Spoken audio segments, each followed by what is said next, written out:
Halo semuanya. Selamat datang di podcast kali ini dengan aku Yunita. Dengan aku Tiara. Aku Heni. Aku Lili. Dan aku Yuli. Nah, pada kesempatan kali ini kita bakalan ngebahas sebuah film dokumenter yang menurut aku filmnya ini lumayan menyentuh ya. Dia tuh judulnya Sunday Beauty Queen. Itu karya dari sutradara Baby Ruth Villarama yang dirilis pada tahun 2016. Di film ini tuh dia nggak cuman ngangkat tema kecantikan, tapi dia juga ngegambarin suatu bentuk solidaritas, terus juga perjuangan, terus juga identitas perempuan pekerja migran Filipina di negara Hong Kong. Oke, nah sebelum kita bahas ke teori, kita jumpin ke teori, aku mau jelasin dulu sih cerita filmnya tuh kayak gimana gitu kan. Jadi film Sunday Beauty Queen ini tuh sebenarnya ngejelasin beberapa pekerja migran yang berasal dari Filipina. Itu salah satunya adalah Ruthlyn Acosta dan teman-temannya. Jadi itu mereka tuh kerja di rumah-rumah orang-orang Hong Kong ini sebagai pembantu rumah tangga. Oke. Nah, jadi setiap harinya tuh mereka sibuk nih dari pagi sampai malam. Mereka ngurusin pekerjaan rumah, dari masak, nyuci segala macam. Jadi kayak yang punya rumah nih udah nggak ngapa-ngapain gitu. Tetapi setiap hari minggunya itu mereka ternyata libur. Nah, hari minggunya ini mereka lakukan untuk ikut kontes kecantikan. Jadi tapi sebenarnya mereka nggak cuma ikut kontesnya aja, tapi mereka juga sebenarnya effort. Mereka tuh ikut latihan catwalk. Berarti nggak cuman kayak acara yang dibuat dadakan, tapi mereka emang proper buat ngelakuin itu. Bener, jadi tuh mereka kayak sampai sewa pelatih untuk catwalk. Karena kan catwalk juga nggak sembarangan tinggal jalan kan. Kenapa mereka kayak gitu tuh? Supaya mereka tuh dihargain, mereka tuh punya identitas di Hong Kong gitu. Jadi sebenarnya film ini tuh nggak cuma ngajarin sisi bahagianya, tapi ngasih tahu sih kayak gimana pahitnya jauh hidup dari keluarga. Kadang juga mereka tuh ngerasa diperlakuinnya tuh nggak adil sama majikannya, dan mereka juga harus tetap kuat. Gimana caranya supaya mereka tetap bisa ngasih uang ke keluarga mereka di negaranya mereka kayak gitu. Oke, next. Jadi sekarang kita udah mulai masuk nih ke penjelasan teori sosiologi dan relasinya sama film ini ya. Tapi sebelum kita analisis lebih dalam nih, aku pengen bahas dulu nih teori sosiologi apa aja sih yang aku pakai gitu ya buat memahami film ini. Yang pertama itu adalah teori struktural fungsionalis. Nah, jadi teori ini tuh melihat bahwa masyarakat itu tuh sistem yang saling bergantung seperti itu. Jadi kayak misalnya si pekerja migran dari Filipina itu berfungsi untuk menjaga keseimbangan sosial sama ekonomi di Hong Kong. Nah, kalau majikannya itu nggak ada nih pekerja migran ini, nah nanti pastinya kan para majikan ini nggak bisa kerja atau ngelakuin kayak rutinitas mereka sehari-harinya gitu kan. Ya karena nanti kalau misalnya nggak ada pembantu, kata kasar siapa yang ngurus rumah ya kan.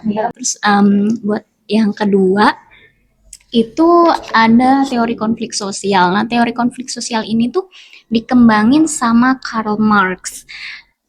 Teori ini tuh kayak menyoroti tentang ketimpangan atau kesenjangan antara dua kubu nih, dua kaum nih, kaum yang dua kelas lah ya benar, dua kelas bisa kita bilang. Versus Pekerjanya gitu ya. Jadi kayak ketimpangan antara yang berkuasa atau yang di atas nih, kelas atas sama kelas bawah atau yang dikuasai gitu ya, seperti itu. Kalau dalam film ini sendiri tuh berarti kan si majikan itu berarti ada di kelas mana? Atas dong. Nah, sedangkan si pekerja migrannya itu karena mereka pekerja, berarti mereka yang di kelas bawah. Nah, jadi untuk si majikannya itu sendiri berarti kan mereka punya kontrol atau kuasa gitulah ya untuk atas tenaga sama waktunya para ini pekerja itu. Jadi ya kan kayak misalkan diatur full banget nih pekerja migrannya itu sama si majikannya, iya kayak gitu. Di sini aku memakai teori feminisme dan teori simbolik. Teori feminisme ini menjelaskan kalau perjuangan seorang perempuan dalam melawan diskriminasi dan sistem patriarkis. Iya, Iya, itu menyebalkan. iya. Dari dibahas kemarin ya. Nah itu. Jadi dalam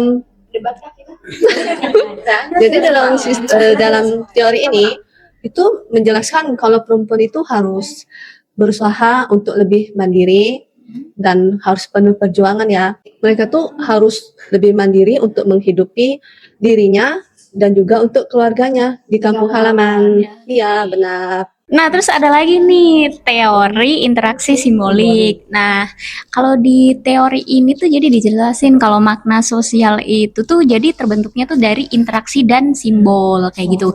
Nah, terus di film ini itu tuh jadi kontes kecantikan itu bukan cuma tentang lomba cantik-cantik aja gitu nggak sih? Nggak cuma lalala ye ye ye gitu kan. Nah, tapi ini tuh jadi kayak lambang kebebasan, martabat dan solidaritas sama harga diri. Oh ya, terus dari interaksi mereka sehari-hari itu, jadi kecantikan sama martabat itu tuh dibentuk ulang berdasarkan pengalaman pribadinya mereka. Kayak gitu deh. Ada yang mau nanya nggak? Ada yang mau nanya? Nggak usah, ya udah nggak usah. Nah, nih aku mau bahas sih satu-satu. Kalau dari aku sendiri sebenarnya ini adalah kayak relate banget sama teori struktural fungsionalis. Jadi tuh Ini kita analisis. udah mulai masuk gitu. Benar. Gitu. Teori sosiologi. Oke, nah kalau dari aku sebenarnya relate banget nih sama struktural fungsionalis. Karena kenapa? Jadi kalau misalkan dilihat dari teori ini, pekerja-pekerja migran Filipina ini tuh sebenarnya punya peran penting dalam sistem sosial yang ada di Hong Kong.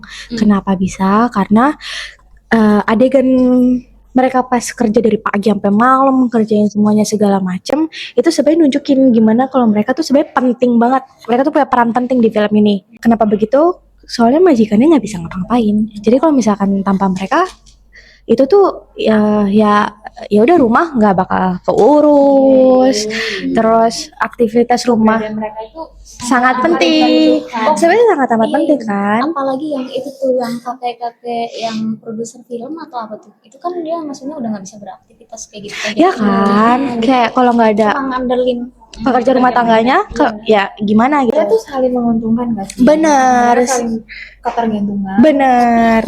Sementara itu, jadi tuh mereka tuh kayak kenapa ikut kontes kecantikan juga sebenarnya itu penyeimbangan sosialnya mereka. Jadi kan nggak mungkin loh mereka kerja doang. Hari itu mereka act like a queen lah ya. Benar, gitu sih. Kita akan bahas teori selanjutnya. Nah, di film Sunday Beauty Queen ini, di sini terlihat sangat jelas teori konfliknya seperti yang dikatakan oleh Kak Jui tadi. Kita bisa lihat konflik antara pekerja dan majikan, di mana misalnya seperti saat seorang pekerja ini adalah salah satu peserta lomba yang diadakan lomba si kontes ini, si Sunday Queen ini, si majikannya tidak mengasih hampir tidak mengasih izin untuk ikut latihan ke dalam kontes itu. Nah, di sini dia juga menunjukkan bahwa seperti yang dikatakan Kak Jui tadi, kelas atas itu sangat mengontrol si kelas bawah ini. Seperti hari liburnya aja, mereka sangat dikontrol banget, nggak bisa kemana-mana, harus izin juga tidak dikasih juga, jadi susah gitu buat keluarnya gitu. Padahal itu kan hari libur harusnya ya. Iya, harusnya Mereka bisa. kan punya hak buat ngapain aja. Iya, Karena betul. majikannya itu ngerasa dia yang punya kuasa, dia kayak jadi suka-suka dia aja ngatur pekerjaannya. Itu Iya. pertama. Terus kedua mungkin ya karena mereka yang bayar juga gak sih? Iya sih, cuma keterlaluan aja karena itu kan ibaratnya di luar jam kerjanya nggak sih? Iya, betul.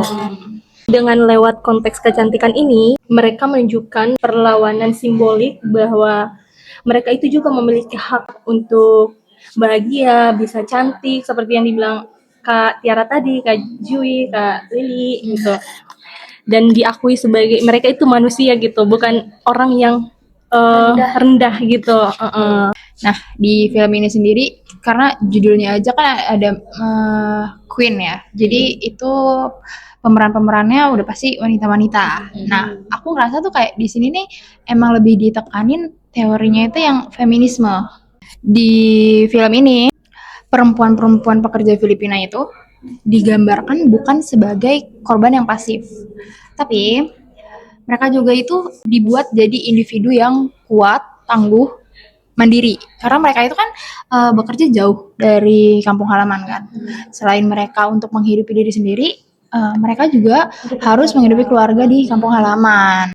Ada adegan di film ini yang menggambarkan mereka itu dandan, mereka tampil buat kontes mereka yang di hari Minggu itu kan. Terus mereka tampil di panggung yang mana itu bukan sekedar hiburan kayak sebelumnya juga udah kita mention. Kalau itu bukan sekedar hiburan semata-mata, ya udah hiburan gitu aja. Itu tuh kayak simbol atau upaya dari mereka untuk mengambil alih atas kuasa dirinya sendiri. Terus momen-momen ini dijadiin sebagai bentuk perlawanan terhadap stereotip atau pandangan orang yang merendahin pekerja rumah tangga itu sendiri. Karena kan kebanyakan orang mandang itu pekerjaan yang rendah lah. Jangankan pekerjaan itu, kayak perempuan sendiri pun udah dianggap lemah sama orang kan. Ya, jadi film ini nih malah ngangkat kalau perempuan itu kuat, kekuatannya itu bisa diambil dari mereka, solidaritas mereka, terus kayak saling mendukung karena mereka berkelompok juga kan, dan kayak keberanian mereka untuk nunjukin diri mereka tuh di ruang publik. Jadi pokoknya intinya mereka nggak mau dianggap lemah deh gitu. Oke, terus yang terakhir aku mau bahas tentang teori interaksi simbolik ya. Yang di scene filmnya tuh dalam sehari-harinya mereka itu kan mereka kayak ada adegan yang mereka latihan catwalk gitu kan. Yang rame-rame tuh. Nah itu kan mereka kayak saling bantuin make up gitu nggak sih ya kan? Mereka saling bantuin make up terus kayak saling semangatin satu sama lain gitu kan. Dari interaksi itu tuh jadi kan rasa kebersamaannya itu kan atau solidaritas lah ya. Itu tuh jadi kayak makin berasa gitu nggak sih? Iya bener. Oh ya, terus menurut aku kontes kecantikan ini tuh kayak jadi simbol gitu nggak sih? Kalau mereka tuh kayak bukan cuma sekedar pembantu, tapi mereka tuh juga manusia yang memiliki hak yang sama untuk bermimpi. Terus mereka juga boleh kalau mereka itu buat merasa cantik kayak gitu loh. Karena kan selama ini kan mereka pastinya kan dipandang rendah kayak cuma pembantu gitu kan. Nah, terus juga menurut aku ya makna kecantikan di sini juga bukan cuma sekadar makna kecantikan fisik aja gitu kan. Tapi ada juga kayak solidaritas, harga diri, martabat ya seperti itu. Oh ya, terus mereka juga kan menunjukkan keberanian juga lah ya di situ. Nah, dari sini berarti akhirnya jadinya kecantikannya itu tuh nggak cuma tentang kecantikan luar tapi juga kecantikan dalam. Oke, dari semua teori yang sudah kita bahas tadi dari film Si Sunday Beauty Queen ini, kita bisa simpulkan si film ini sangat kaya akan makna sosial. Nah, kita bisa lihat dari si teori struktural fungsionalisme, kita bisa belajar tentang peran pekerja migran dalam menjaga sistem sosialnya. Lalu di teori konfliknya kita bisa lihat ketimpangan antara pekerja dan si majikan. Lalu di teori feminisme kita lihat perjuangan perempuan ini berani dan kuat, tangguh juga. Lalu di teori interaksinya simbolik ini kita bisa belajar bahwa makna hidup itu bisa dibangun dari kebersamaan hal-hal yang sederhana saja gitu.